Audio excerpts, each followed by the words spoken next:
बड़ी खबर। नकली और मिलावटी पनीर पर उपभोक्ता मामले के मंत्री ने स्वास्थ्य मंत्री को एक चिट्ठी लिखी है। नेशनल कंज्यूमर हेल्पलाइन पर लगातार मिल रही शिकायतों को देखते हुए उपभोक्ता मामले के मंत्री ने यह कदम उठाया है। तो इस वक्त की अहम खबर है, ये चिट्ठी उपभोक्ता मामलों के मंत्री ने लिखी है और मिलावटी पनीर और मिलावटी सामान को देखते हुए ये चिट्ठी लिखी गई है। क्या है ये चिट्ठी में और इसके खिलाफ किस तरह का एक्शन लेने की तैयारी में है सरकार, जाने के लिए रुख करेंगे हमारे सहयोगी अमरीश पांडे का।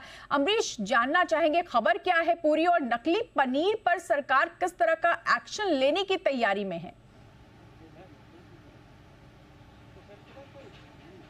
देखिए, जिस तरीके से हम लगातार देख रहे हैं कि लोग अपने पनीर प्रोटीन के रिक्वायरमेंट को पूरा करने के लिए दूध या फिर मिल्क प्रोडक्ट या फिर पनीर का पर फोकस बढ़ा रहे थे।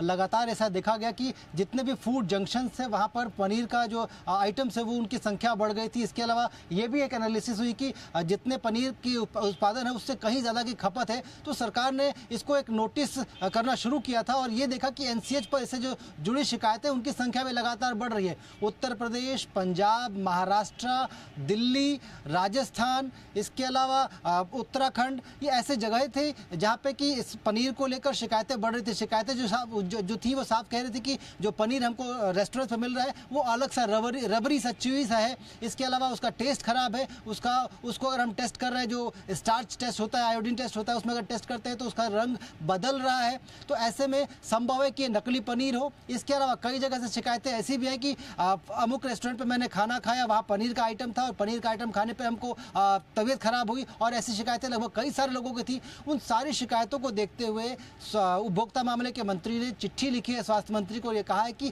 देश में मिलावटी पनीर, नकली पनीर और एनालॉग पनीर जिसकी जानकारी लोगों को नहीं है वो धड़ल्ले से बिक रहा है और इस पर नियंत्रण करने की ज़रूरत है। इसको लेकर एक बड़ा एक्शन प्लान करने की ज़रूरत है क्योंकि ये लोगों को बहुत बड़ी बीमारी की तरफ लेकर जा रहा है। कई सारे लोग ऐसे शिकायतों में थे जिन्होंने बताया कि हमने 100 रुपये का पनीर कंज्यूम किया लेकिन हमारा जो खर्चा होगा इलाज पर वो लगभग 50,000 रुपये का हो गया था। तो इसको गंभीरता से लिया है और चिट्ठी लिखी है स्वास्थ्य मंत्रालय को।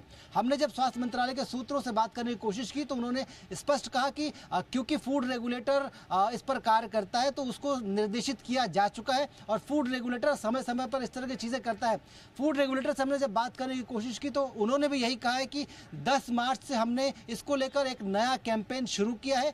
कई जगहों से रैंडम सैंपलिंग हम कर रहे हैं और जहाँ जहाँ ये बिक रहा है वहाँ पर हम इसको सीज भी कर रहे हैं। लेकिन ये ज़रूर है कि ये गंभीर समस्या है। ये फूड रेगुलेटर ने भी माना है कि ये गंभीर समस्या है और इसको लेकर आगे एक्शन और सख्त हो सकता है और तेज किया जा सकता है।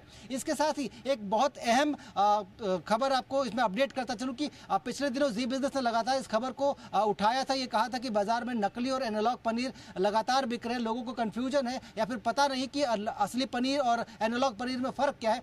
तो FSSAI ने यह भी कहा है साफ कि पनीर के पैकेट्स पर जो कि एनालॉग पनीर है उस पर लिखना ज़रूरी होगा कि किस तरीके से पनीर बनाया गया है, इसको पनीर को बनाने के लिए क्या क्या इंग्रेडिएंट्स का इस्तेमाल किया गया है और उसका जो पैकेट है उस पर सभी चीज़ों की डिटेल पूरी देनी पड़ेगी। साथ में ये भी बताना पड़ेगा कि इसमें जो तेल का इस्तेमाल किया गया है वो कौन सा तेल है, वो रिफाइंड है या फिर यूज्ड तेल है। तो ये सब कुछ स्पष्ट तौर पर लिखना पड़ेगा। कुल मिलाकर हम ये कह सकते हैं कि आगे आने वाले दिनों में बाजार में जो पनीर बिक रहा है उसको लेकर कई तरीके की गाइडलाइंस हम राज्यों की तरफ से देख सकते हैं, फूड रेगुलेटर की तरफ से देख सकते हैं और नकली पनीर पर एक बड़ा एक्शन प्लान सरकार की तरफ से आने वाले दिनों में हो सकता है, जो कि जी बिजनेस की खबर का एक बड़ा हम कह सकते हैं असर है। बिल्कुल, तो जी बिजनेस की खबर का ये बड़ा असर है। नकली पनीर को लेकर के अब सरकार एक्शन में है। लेकिन अमरीश, जितनी भी बातें आपने बताई इसमें से बहुत कुछ नया नजर नहीं आ रहा है क्योंकि रेड भी होती है और एक्शन की बात भी की जाती है। लेकिन इस पर मास्टर प्लान आने वाला है, वो क्या हो सकता है? क्या इसकी सूत्रों से अभी कोई जानकारी मिली है?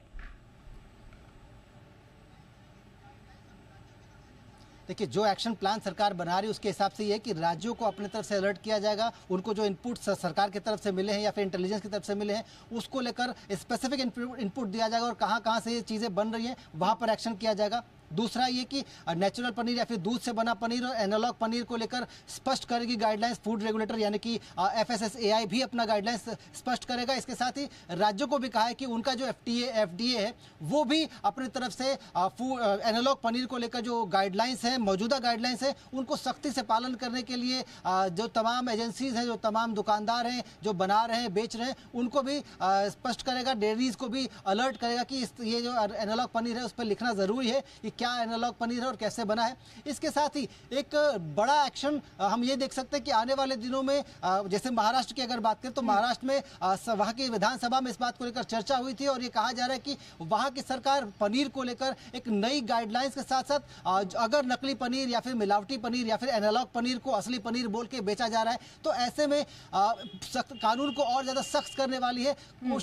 चर्चा इस बात की भी है कि ऐसा करने वालों पर मकोका जैसा सख्त कानून भी लगाया जा सकता है क्या, उस बात को भी लेकर लीगल टीम से उनकी कंसल्टेशन जारी है। तो ये कहा जा सकता है कि आगे आने वाले दिनों में नकली पनीर जो कि लोगों के स्वास्थ्य के लिए काफी हानिकारक है उसको लेकर एक्शन तेज हो सकता है और ज्यादा सख्त हो सकता है, विशेष तौर पर ऐसी जगहों पर जो कि बड़े राज्य हैं जैसे कि महाराष्ट्र, उत्तर प्रदेश, गुजरात। इसके साथ साथ ही जितने भी फूड जंक्शंस हैं उनको लेकर जो उनकी लाइसेंसिंग है उनको लेकर भी एक नए तरीके से तस्दीक की जा सकती है। जी बिल्कुल, तो सख्त एक्शन लेने के मूड में है सरकार। नकली पनीर और नकली उत्पाद को लेकर के उपभोक्ता मामलों के मंत्री ने शिकायतों को देखते हुए फिलहाल चिट्ठी लिखी है स्वास्थ्य मंत्री को। अब देखना होगा कि इस पे आगे किस तरह का बड़ा एक्शन लिया जाता है। बहुत शुक्रिया अमरीश पूरी जानकारी के लिए।